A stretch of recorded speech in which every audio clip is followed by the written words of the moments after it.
I was going to go easy on you, not to hurt your feelings. You f***ing irritate the shit out of me. I'm only going to get this one chance. It's just a feeling I've got. Like something's about to happen, but I don't know what. All I hear, go get the money. So I go get it. Hate means I do something. All right. What is up, peeps? Welcome to another session of Gap Selling Keenan. I'm glad these are kicking back. Oh, look at my crib. That's just terrible. Look at that, man. I partied on Sunday. Didn't do anything yesterday, so the place is still a fucking mess. But I digress. My cleaning team is coming today. So, but you guys get to see it. All right, we got my boy Tim Ducat coming in here in a minute, and he's going to try to sell me. It's been a while since we've done these. So for those of you who have not watched or need a refresher, Gap Selling Keenan is I sit down with a real person. I give them 15 minutes to find a real problem that my company, a sales guy, could have that they could solve. And if they find a real problem and can solve it, I will buy it. This is a real sales call. I will buy. But if they cannot, they have to subject themselves to my critique of their selling live to all of you. So y'all know how this goes. I'll be watching on LinkedIn in the stream. I answer your questions, and you get to watch Tim try to sell me his stuff. And he's with Smart Technologies. So let's get Timmy in here. Let's get my man in here, and let's introduce him to all of y'all right now. And there you go. What's up, man? How are you? Hey, you know I'm good. I'm good. Yeah, well, you can look around and see my son's nursery, work from home life. So I guess it's not so bad when we can see the back of your house too, man. Yeah, I had a good old time on Sunday. Had a bunch of people come down. We're on the beach. It was supposed to be sunny though. One of like 5 days since I've been in California where the sun wasn't out. I had to pick that day to have people over. Right? See how that is? Never fails, man. Never fails. Crazy. It's like technology, like we were talking about. The moment you need it, something weird happens. Truth. Hold up. I need some. Hold up. Here we go. All right, man. Are you ready? Yeah, sure. All right, dog. So 5, 4, 3, 2, 1, go. It is your time on the clock. Gotcha. Cool, man. I just kind of wanted to gather a little information, a little more than maybe what was online, and talk to you about how many people you have currently working for you. I know you're bringing a couple on. I saw the executive team. I didn't know if you had any like 1099 or contracted employees. Yes. So there's 4 of us, and then we have 3. 3 1099. So I guess that makes 7. 7 total. Cool. And when you guys are like working on projects and stuff, like sharing information, what are you using to do that with?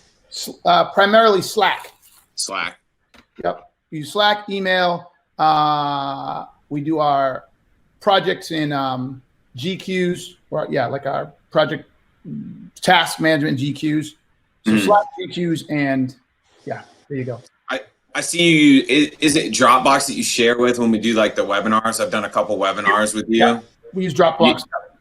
You don't use that as a company at all? We do. You do? Gotcha. Sorry, when you said share, I guess you had to be more specific. Yeah, we use Dropbox. Yeah, I'm more looking for like how content, like if I needed to go find a piece of information about a client or Dropbox or Drive. Drive, cool. So you've got enterprise memberships with both of those companies? Enterprise content. I know we pay, so I don't know if it's the enterprise version, but I know we pay for several terabyte in Dropbox, and I know that whatever I got in Drive is, they keep telling me you're gonna have to upgrade your thing soon because we're running out of space. But so I don't know. We're paying for it. Let me put it that way. How much? What blocks we're in? I don't know. Gotcha. Do you know what you're paying roughly on the Dropbox? Haven't the slightest. Brady would know. Brady, okay. But it's not huge. I mean, it's not thousands of dollars. I know that.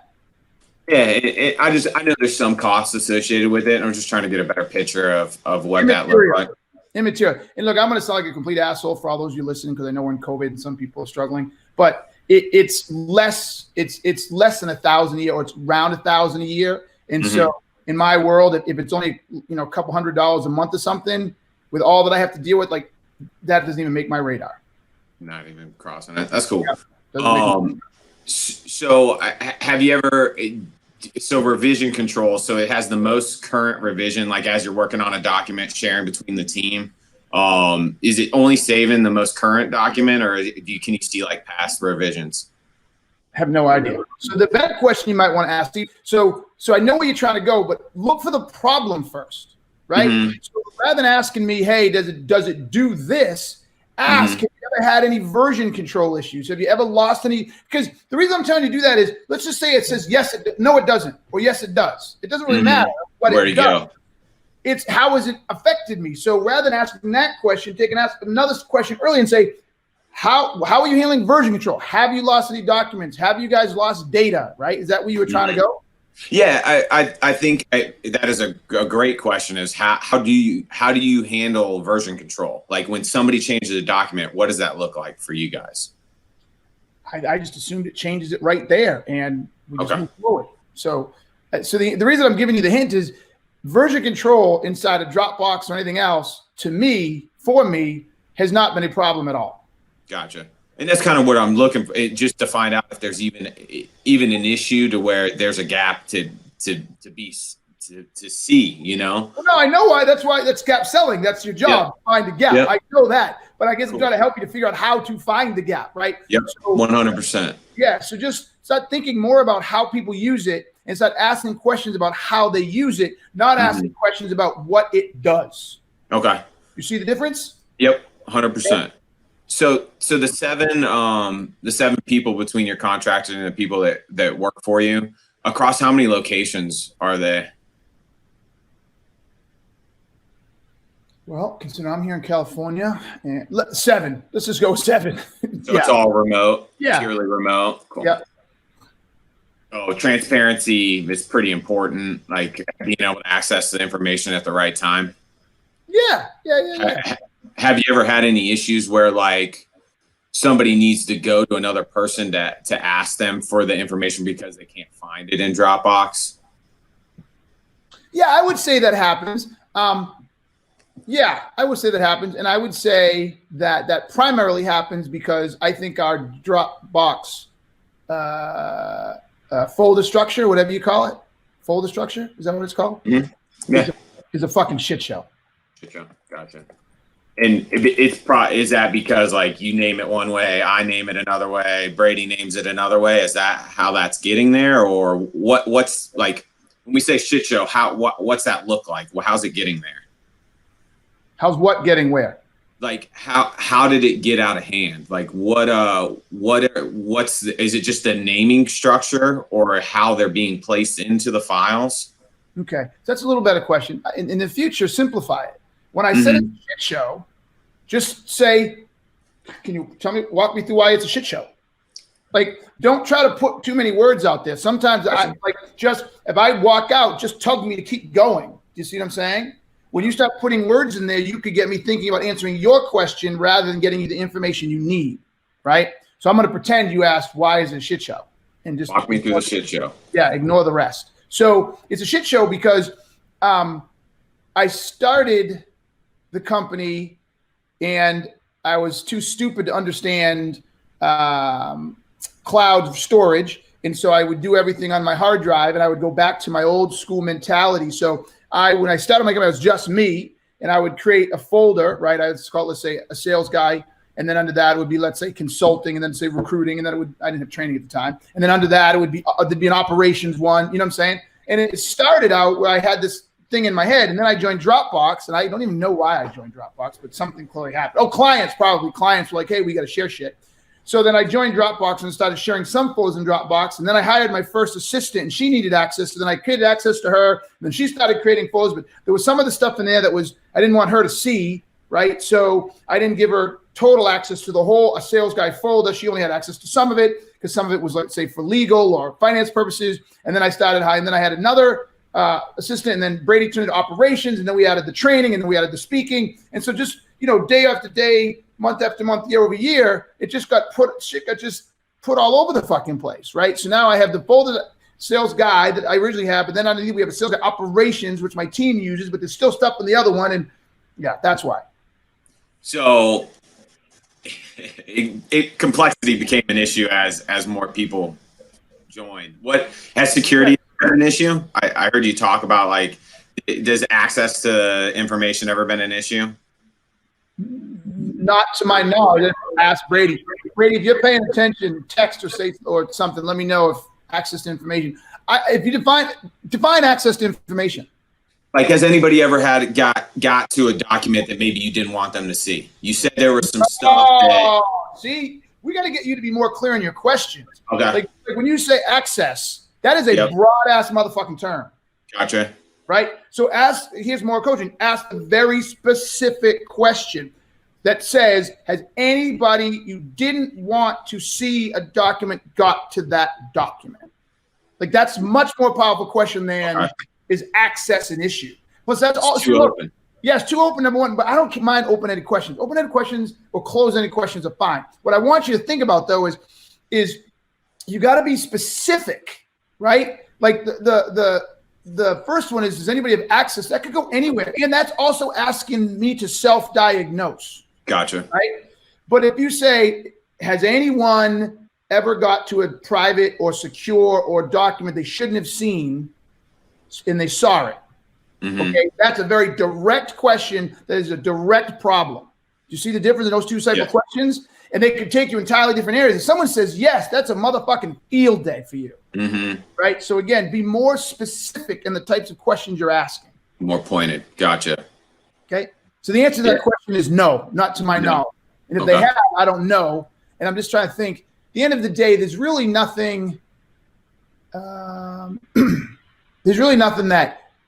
Look, I'm not a hospital. You know, I'm not a therapist like this. So even if they did, and we're not big enough. Like, it's not like I got a bunch of executives making $1 million and some others only making 100,000. Some people making $15 an hour. Like, I don't have that. You know what I'm saying? The closest thing I'll share, I'm going to throw you a bone, and I can just fix this in a minute, is when I started this whole thing, I also had some personal files, like, that was completely separate from my company. They're also sitting on Dropbox.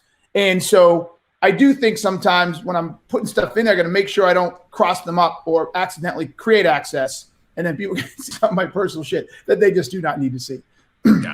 Right? Like, you know, like I'm divorced. My divorce files are in there, shit like that. Right? So, but no, I have not had the problem. The fact that you said you don't know if you had a problem, is there, like, if you wanted to know, there's no way to even tell. Like, you don't know if somebody. Yeah, Dropbox. How would they know? Like, how would I know? If someone got access, I would have no idea, because they have to have access to be approved. I have to give it to them or put something in a wrong folder. So I would have no idea. Mm-hmm. So you admit that you don't have any, like, there's no way to look at and see who's opened what documents. No. Gotcha. Could somebody opening up like a client list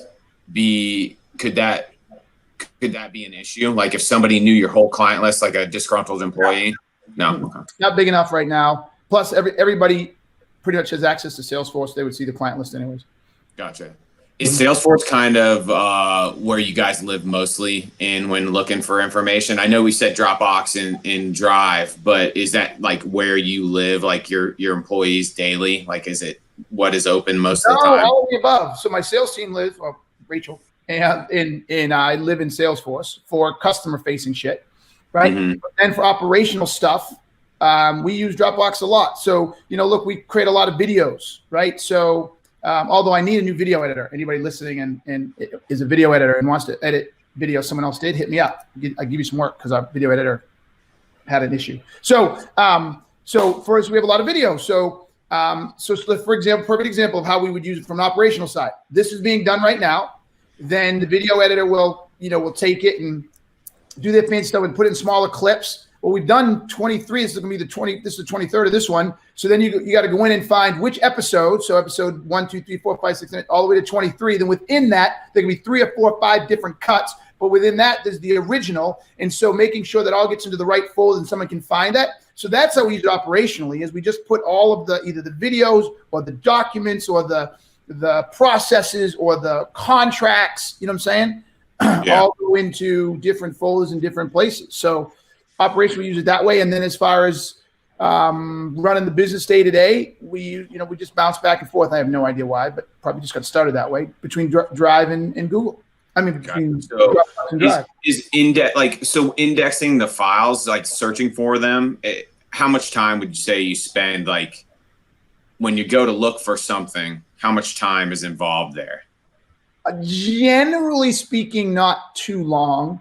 And if I don't know what something is, I just send a note to Brady, right? So I don't know if it's the system we use or just how I showed you, we just create all these different folders and files. And so I can tell you this, whether we use another product or not, there is a time here I can see in my head where we're going to hire some intern or something who's going to sit down with this whole file structure and they're going to fix it.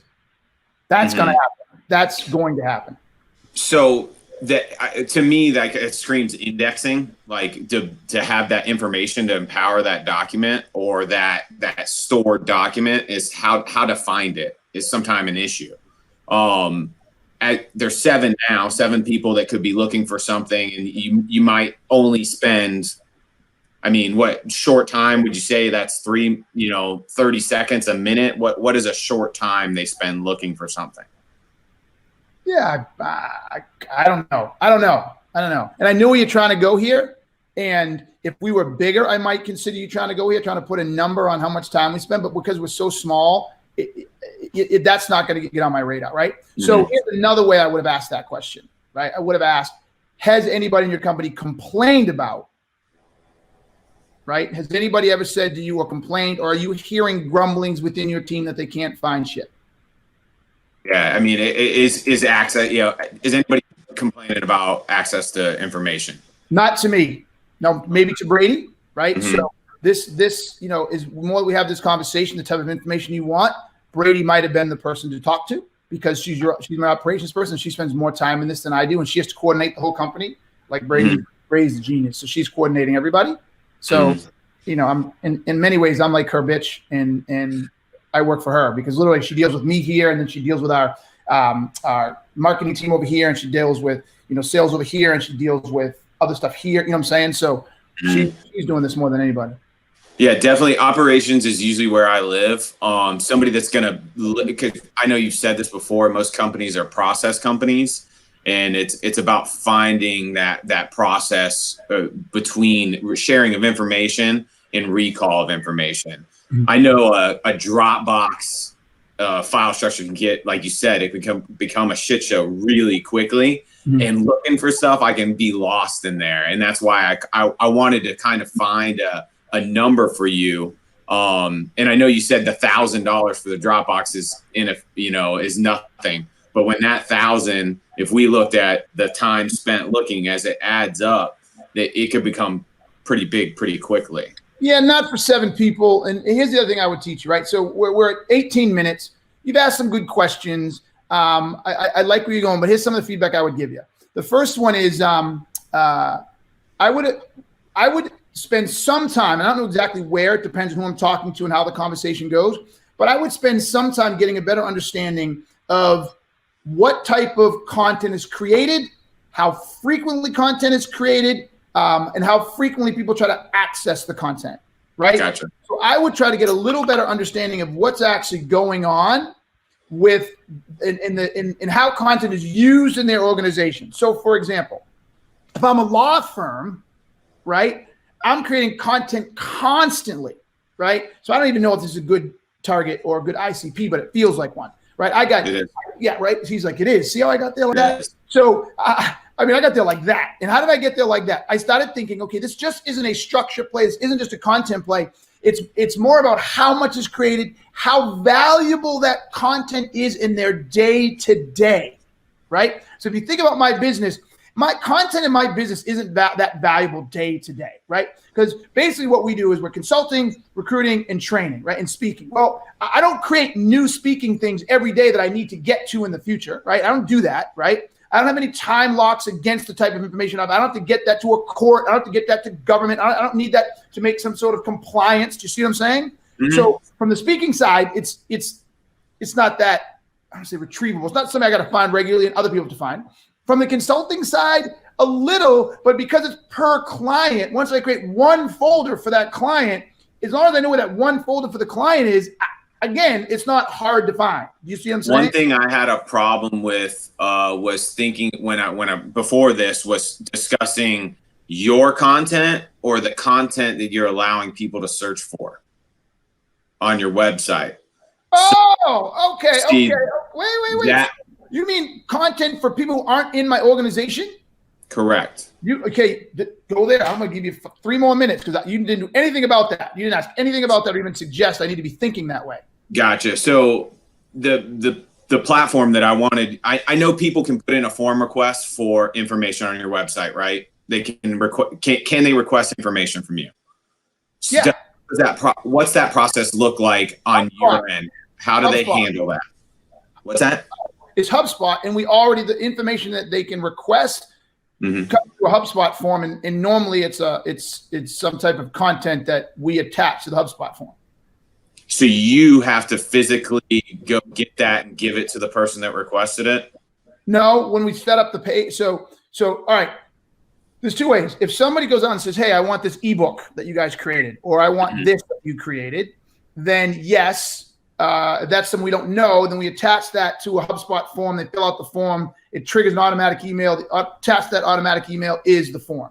If it's just a random who's not filling out a form and they just email us and say, hey, or it's a client and they say, hey, Keenan, you said you had some information on how to do this or how to do that.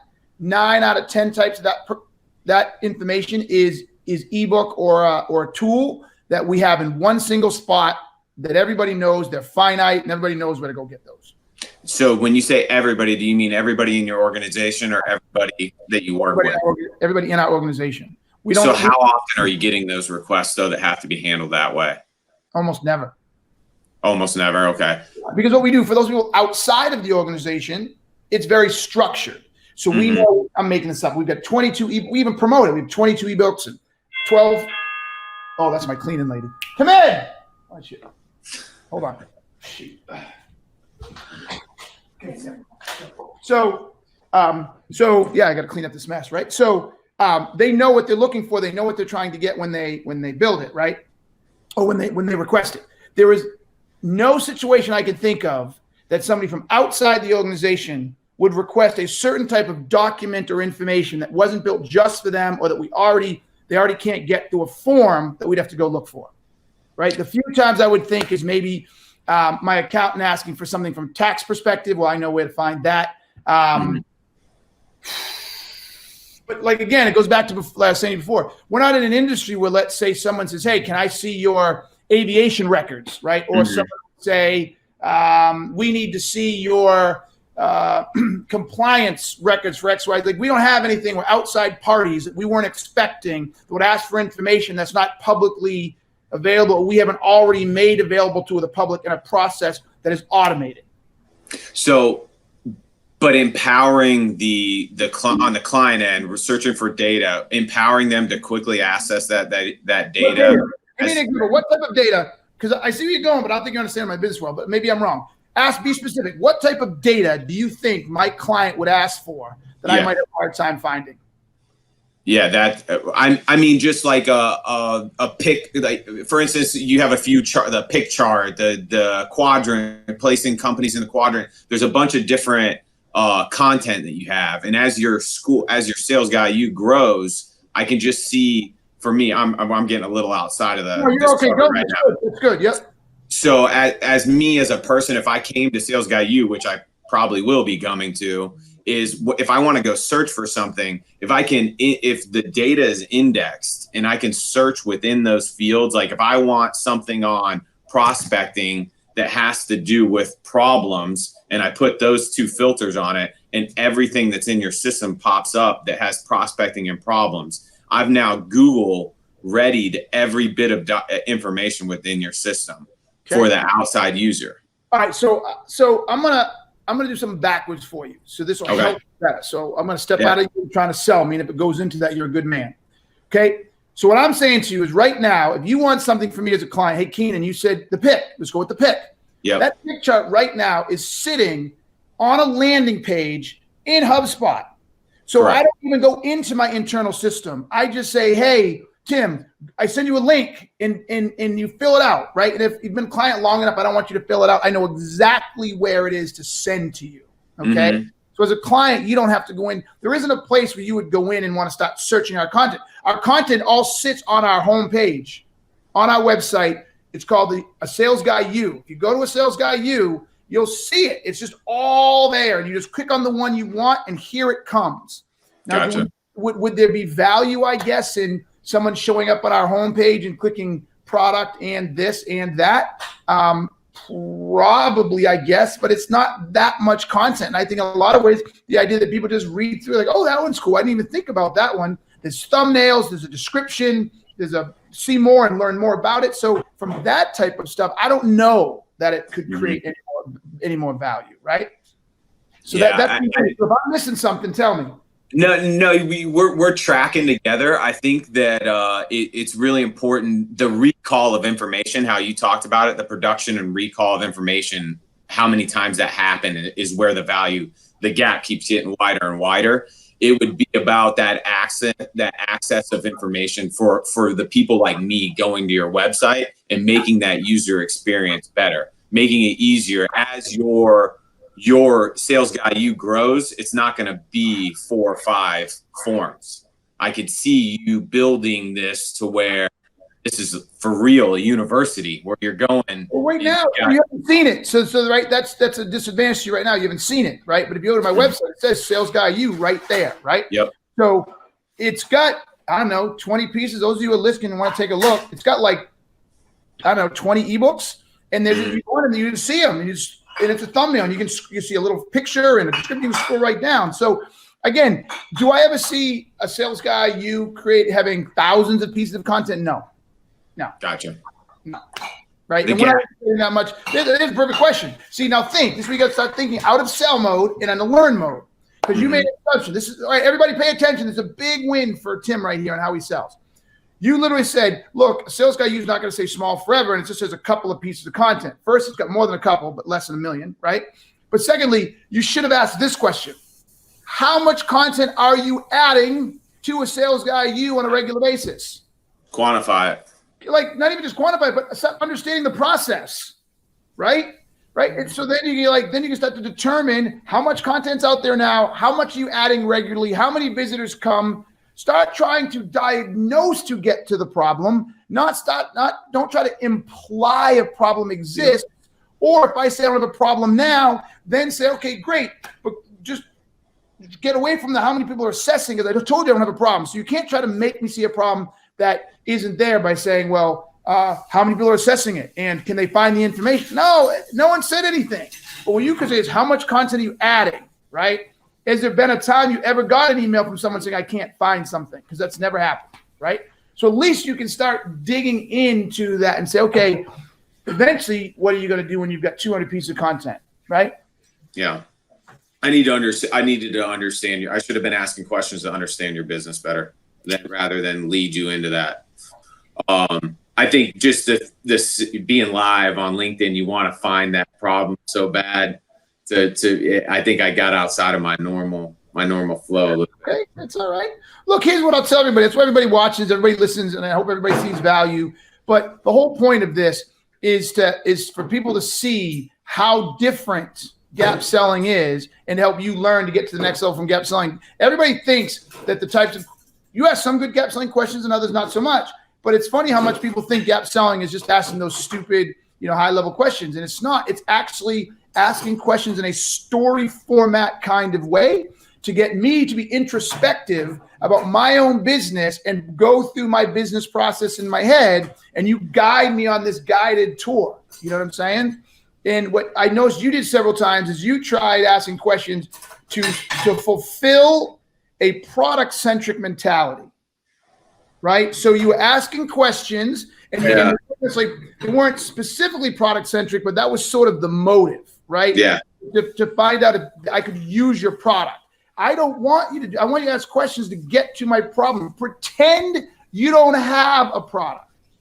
You just want to determine, do I have a problem with accessing information, with getting the stuff that I want, with finding it, making sure it's secure. Just get into that. Just stay there. Just stay there. Live in it. Live in it. You got to have a 3-year-old's brain. Like, yes. Just be inquisitive of it. And I ruined a lot of my rules that I live by on this thing. It's all right, man. It's all right. It's all right. It's all right. So here's what I'm going to say to you on this. You did a good job. I saw the effort and all that. What I would say to you is this. I don't think that we have a need. I don't think we're big enough. I don't think we create enough content. I don't think the content rolls over enough. I don't think there are enough people who need to access that content on a regular basis. But it can't hurt to talk to Brady or give Brady a shout. And cool. if and when we get to the project of redoing the folder hierarchy, and it makes sense to maybe talk to you, then she'll know if it's worth giving a call. I can say that's probably not going to be as soon as I'd like it, but there's too many other things I want to get done right now. And again, there's a perfect example. So many other things I want to get done right now that I've been saying I want to do this folder hierarchy for a while, but I'm just not doing it because it's just not important enough to us right now. It's not that painful yet. So yeah. So no gap. No gap, my man. So cool. All right, my brother. I really appreciate this. Thank you. I hope it was helpful to you. Yeah, 100%, man. I thank you for your time, man. I appreciate it. I got you, brother. I got you. All right, to everybody else who's paying attention, I hope this was helpful to you. Again, gap selling. I'm doing more of these. If you want to gap sell me, DM me. I will sit and listen and give you 15 minutes to find a problem. If you find a problem that I have, I will buy. That is a commitment. Absolutely. Look, I'll buy anything that's going to help my business, right? So DM me. For the rest of you, thank you for watching. You know what I'm going to say. Peace. I'm out. Also, text me here. If you want to get notifications of this stuff going off early, you'll be the first to know anything. I have mad love for Tim. Good job, Tim, for making it work. And I think I've done it. I hope you guys enjoy this. We got another one coming up. Go to Keenan.live and you can see our schedule for the more of these coming up. Keenan.live. All right. So, folks, until next time, you know what I'm going to say. Peace. I'm out. All I hear, go get the money. So I go get it. Hate means I do something.